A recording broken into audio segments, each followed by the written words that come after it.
En este estudio les demostraré que la violación del sábado del séptimo día por parte del profeso pueblo de Dios fue la causa de la destrucción de Jerusalén en el año 586 a.C. Por esa razón fueron traídos como castigo los ejércitos de Babilonia contra el profeso pueblo de Dios. La violación del sábado del séptimo día será nuevamente la causa de que los juicios de Dios vengan sobre la tierra en nuestros días. Antes de entrar en la tierra prometida, los israelitas fueron exhortados por Moisés a guardar el día de reposo para santificarlo, según Deuteronomio capítulo 5, versículo 12. El Señor quería que por una observancia fiel del mandamiento referente al sábado, Israel recordase continuamente que era responsable ante Él como su Creador y su Redentor. Mientras ellos observasen el sábado con el debido espíritu, no podría haber idolatría. Pero si se descartaban las exigencias de ese precepto del Decálogo, como si no estuviese ya en vigencia, el Creador quedaría olvidado y los hombres adorarían otros dioses. Por eso Dios declaró en Ezequiel 20, 12, 16, 19 y 20 lo siguiente: diles, también mis sábados que fuesen por señal entre mí y ellos, para que supiesen que yo soy Jehová que los santifico. Desecharon pues mis derechos y no anduvieron en mis ordenanzas, y mis sábados profanaron, porque tras sus ídolos iba su corazón. Y al suplicarles que volviesen a Él, les llamó la atención nuevamente a la importancia que tenía la santificación del sábado, y dijo: yo soy Jehová vuestro Dios, andad en mis ordenanzas, y guardad mis derechos, y ponedlos por obra, y santificad mis sábados, y sean por señal entre mí y vosotros, para que sepáis que yo soy Jehová vuestro Dios. Al llamar la atención de Judá a los pecados que atrajeron finalmente sobre él el cautiverio babilónico, declaró el Señor: mis sábados has profanado, por tanto derramé sobre ellos mi ira, con el fuego de mi ira los consumí, torné el camino de ellos sobre su cabeza. Ezequiel capítulo 22, versículo 8 y versículo 31. La mayor prueba de que la razón fundamental de la destrucción de Jerusalén y el templo y las deportaciones del pueblo de Dios en los días del rey Nabucodonosor fue la violación del sábado del séptimo día. Esto se puede ver claramente en la visión que Dios le da al profeta de la cautividad Ezequiel. Allí, en el capítulo 8 de su libro, es decir, del libro de Ezequiel, se lee cómo el eterno Dios le muestra una lista de abominaciones practicadas por los líderes y el pueblo del profeso pueblo de Dios a su profeta, las cuales van siendo cada vez más graves. Todo esto asombra cada vez más y más al siervo de Dios, pero Dios le dice que eso no es nada en comparación a cosas peores que Él le va a mostrar. Al final de la revelación de la visión del capítulo 8, Dios le muestra el colmo de las abominaciones. En este caso, los 24 ancianos sacerdotes del templo junto al sumo sacerdote, que están de espaldas al santuario, por ende, al arca del pacto de los 10 mandamientos, donde está el cuarto mandamiento de la ley de Dios, que incluye la señal de la verdadera lealtad y adoración al Creador y Redentor, en la observancia y santificación del séptimo día de la semana. Pero según Dios le dice a Ezequiel que este rechazo de la ley de Dios por parte de su profeso pueblo era el colmo de las abominaciones, rebelión y la apostasía. Estos dan la espalda a la ley de Dios y se ponen de rodillas en dirección hacia el oriente, es decir, hacia el este, para adorar al falso Dios Sol. Escuchemos lo que nos dice el libro de Ezequiel en su capítulo número 8 a continuación.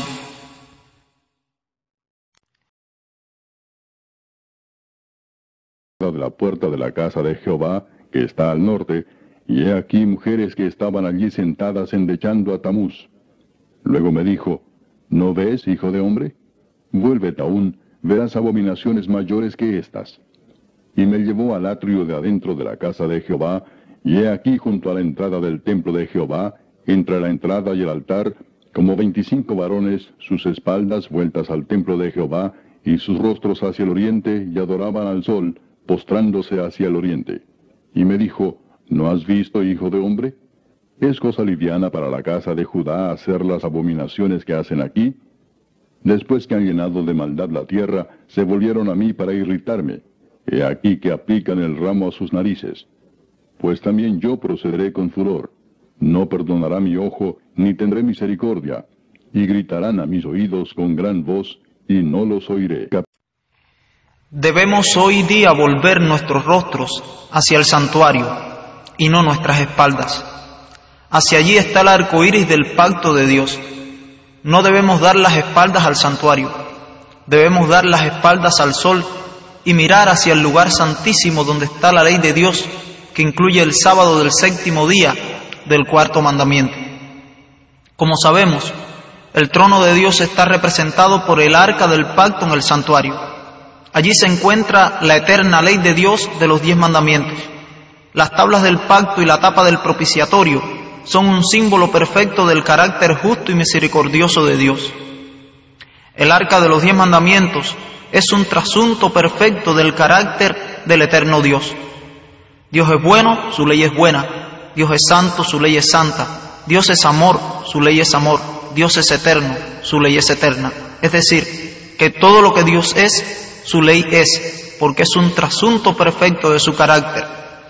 El trono de Dios está rodeado por un arco iris, así como el ángel del capítulo 10, versículo 1 del libro de Apocalipsis, que no es otro que Cristo, está rodeado por un arco iris como símbolo de su majestad y su eterno amor por sus criaturas. Sin dudas, el arco iris representa el amor y la misericordia de Dios.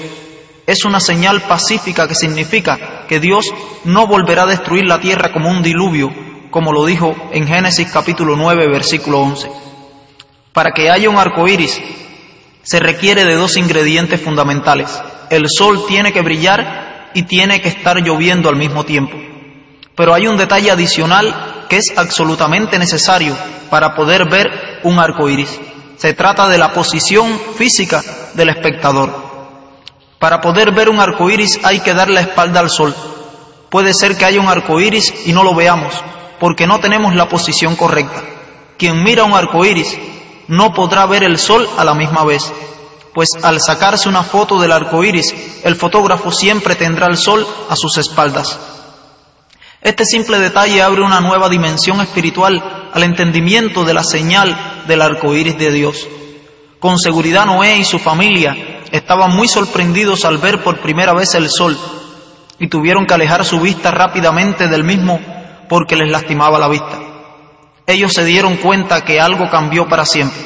Entonces, al voltearse, vieron el arco iris y escucharon el pacto de Dios para con toda la tierra. Mirar el arco iris no le lastimaba los ojos, más al contrario, era un fenómeno natural precioso. Cuando Dios conoce el futuro, como Dios conoce el futuro, y supo que en este mundo comenzaría la adoración al sol y a los demás astros del cielo, Él supo de antemano que la humanidad entera se inclinaría ante el Dios Sol. Así que el Creador estableció inmediatamente las reglas con los primeros habitantes del mundo postdiluviano mediante la señal del arco iris, que conlleva los siguientes mensajes implícitos. Concéntrense en el arco iris, den la espalda al sol, no den la espalda al arco iris, no vean al sol.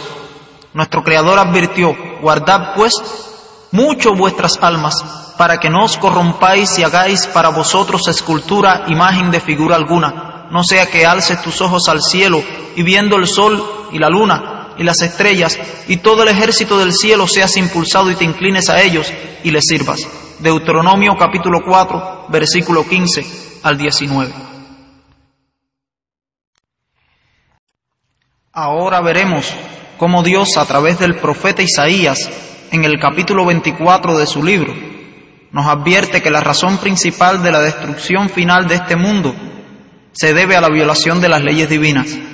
Cuando el mundo le dé completamente la espalda al pacto sempiterno de Dios, estableciendo leyes y ordenanzas humanas por encima de los 10 mandamientos de la ley de Dios, la ira y la maldición de Dios consumirá la tierra. Esta será la causa de los juicios divinos.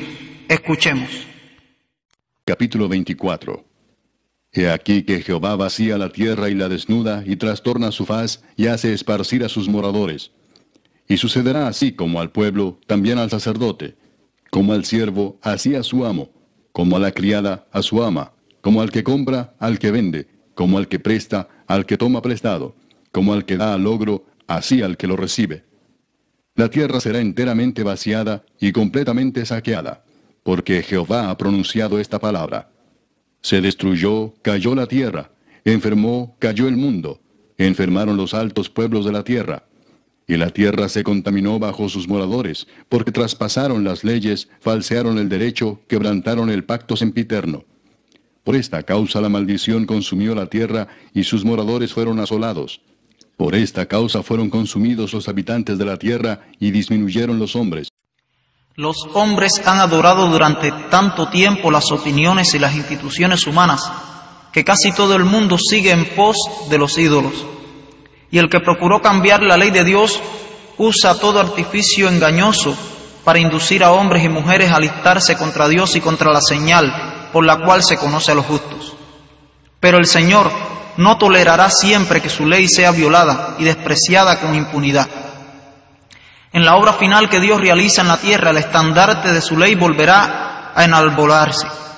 Puede prevalecer la religión falsa, abundar la iniquidad, enfriarse el amor de muchos, perderse de vista la cruz del Calvario. Sí, puede entramarse una manipulación tras otra para destruir al pueblo de Dios.